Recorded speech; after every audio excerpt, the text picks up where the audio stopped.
Hello স্টুডেন্টরা, tuition রুমে তোমাদের স্বাগতম।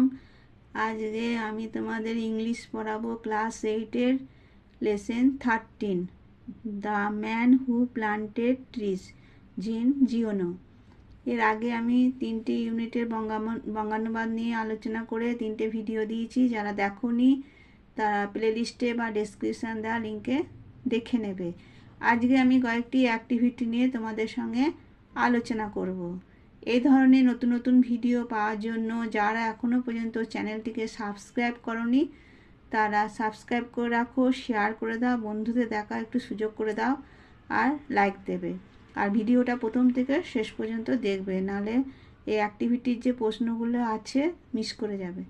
দেখো আমি পড়াচ্ছি। Activity 1, tick the correct alternative, ঠিক উত্তরে টিক দেবে। দেখো 1 নম্বরে, the narrator was speaking of his experience এ আছে of recent times about 40 years ago। সিএটা আছে 40 years ইন্টু দ্য ফিউচার। উত্তরটা হবে বিয়েরটা, টিক দেবে, আবার নিচেও লিখে নেবে অ্যাবাউট 40 years ago, আবার এখানে লিখে নেবে অ্যাবাউট 40 years ago, দুটোই করে রাখবে। তারপর দেখো, the land could produce only plants of all types wild lavender oak trees. উত্তরটা হবে ওয়াইল্ড ল্যাভেন্ডার। এখানে বি দিয়েও তোমরা লিখবে, এখানে টিক দেবে আবার লিখবে। The village where he was camped was inhabited by. উত্তরটা হবে দ্য ভিলেজার্স, ওয়াইল্ড অ্যানিমেলস, না নান। উত্তরটা হবে সি এরটা, নান, সি বলে লিখবে তোমরা। তারপর দেখো, the sound of the wind is compared to a flute drums a wild beast. উত্তরটা হবে এ ওয়াইল্ড বিস্ট। তারপর দেখো activity 2, rearrange the following sentence in the correct order and put the numbers in the given boxes. এটা সঠিক পর্যায়ক্রম অনুযায়ী সাজাতে হবে, কোন ঘটনার পর কোনটা হয়েছে। আমি এখানে সেন্টেন্সটা লিখিনি, আমি শুধু নাম্বার করে বক্সে সেই অনুযায়ী তোমাদের লিখে দিয়েছি। তোমরা তোমাদের বইটা খুলবে, সেন্টেন্সগুলো একটু দেখে নেবে। 1 নম্বরে হবে 2-এরটা হবে 5-এ, 3-এরটা 1-এ, 4 নম্বরেরটা হবে 3, 5 নম্বরেরটা হবে 4, আর 6 নম্বর হবে 6। এইভাবে ঘটনাগুলো পরপর ঘটেছে। তোমরা বইটা বার করবে, তাহলে দেখবে বুঝতে পেরে যাবে। তারপরে দেখো activity 3, answer the following question, প্রশ্নের উত্তর দিতে হবে। Why do you think the village was অ্যাবান্ডনেড।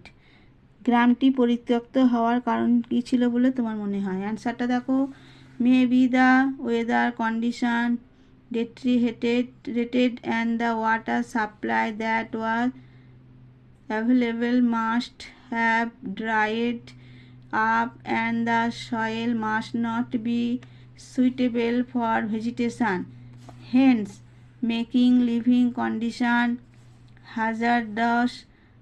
This may be the reason for the village being abandoned. তবে দেখো বাংলাটা তোমাদের একটু বলে দিচ্ছি। দেখো, আবহাওয়া পরিস্থিতি হয়তো নিম্নতর হয়ে গিয়েছিল এবং জলও শুকিয়ে গিয়েছিল এবং গাছপালার বৃদ্ধির জন্য হয়তো অঞ্চলটির মৃত্তিকা উপযুক্ত ছিল না, তাই সেখানে বসবাস করা কঠিন হয়ে গিয়েছিল। সম্ভবত এসব কারণের জন্য গ্রামটি পরিত্যক্ত হয়েছিল। তারপর দেখো অ্যাক্টিভিটি 4, তোমরা এগুলো ভালো করে দেখে নেবে, ভালো করে মুখস্থ করে নেবে, এগুলো খুব পরীক্ষায় আসে এখান থেকে।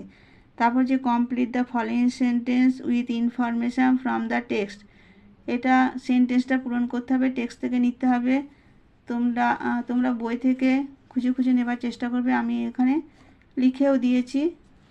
দেখো, in the text I refer to dash আছে, রেফারটা কাকে, আই বলতে কাকে বোঝানো হচ্ছে? দ্য ন্যারেটার, লেখককে।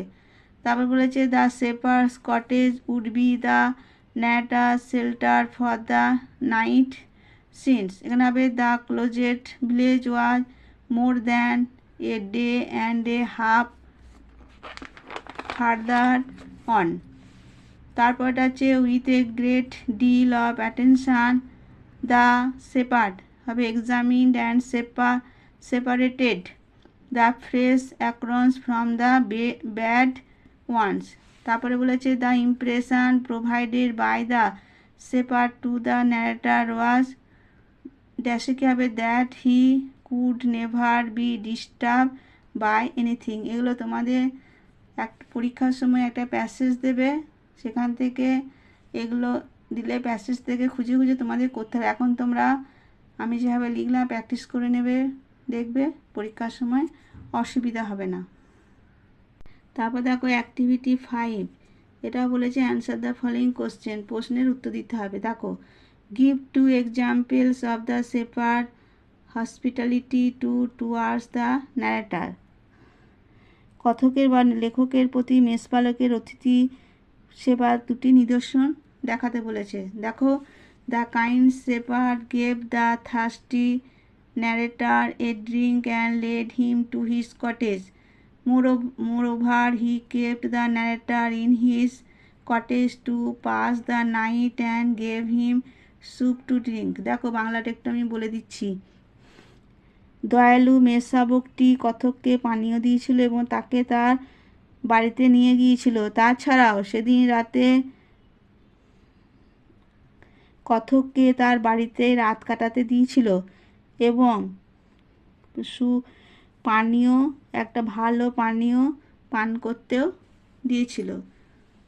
তারপর দেখো state the profession of the people who inhabited the 4 or 5 remote villages.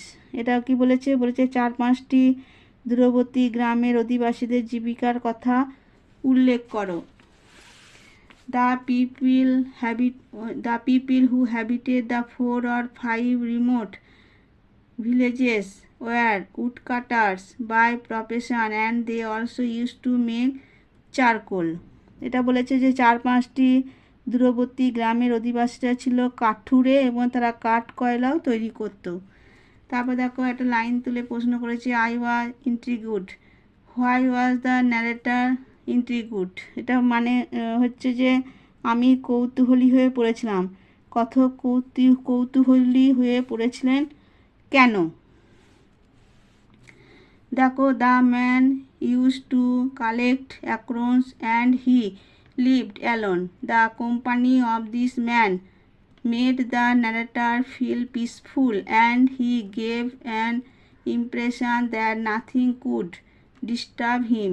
This intrigued the narrator. এটা বাংলা অর্থটা দেখো লোকটি ওক ফল সংগ্রহ করত এবং একা থাকত।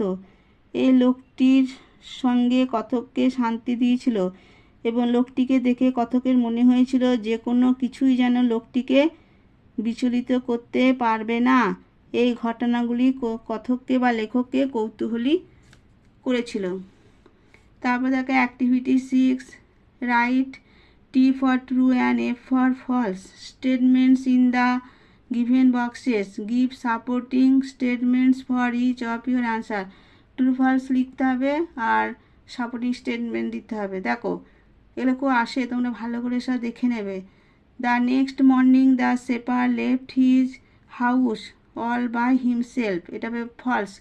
সাপোর্টিংয়ে দেখো he invited me to come along with him. তারপরটা দেখো 20,000 trees had sprouted from among the trees planted by the shepherd.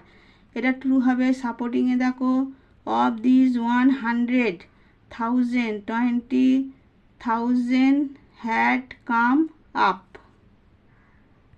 তারপর এটা দেখো the narrator made Elzeard Bouffier after a time span of 5 years। এটা হবে ফলস। সাপোর্টিংয়ে দেখো the oaks of 1910 war now 10 years old। তারপর দেখো the forest had sprung with the combined effort of the villagers and the shepherd. এটা false হবে। তারপর দেখো সাপোর্টিংয়ে দেখো this had all sprung from the hands and from the soul of this one man. কেমন? এগুলো তোমরা ভালো করে নেবে, মুখস্থ করে নেবে, তাহলে তোমরা পরীক্ষাতে ভালো করতে হবে। এগুলো খুব আসে। কেমন? তারপর দেখো activity 7, answer the following question, এটা প্রশ্নের উত্তর দিতে হবে। দেখো, how did Elzeard Bouffier plant the acorns, Elzeard Bouffier কীভাবে ওক ফলগুলি পুঁতেছিল।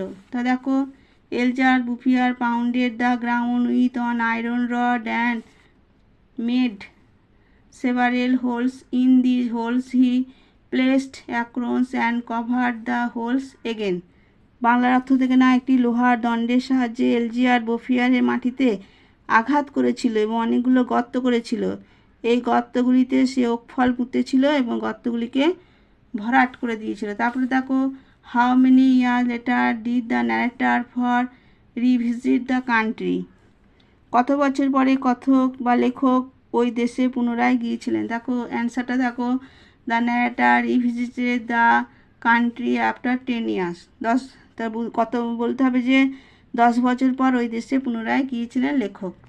তারপর দেখো, I found that the war had not disturb him at all, why do you think that the war had not been able to disturb Elzeard Bouffier. এটা কি বলেছে, আমি দেখলাম যে যুদ্ধ তাকে আদৌ বিচলিত করেনি।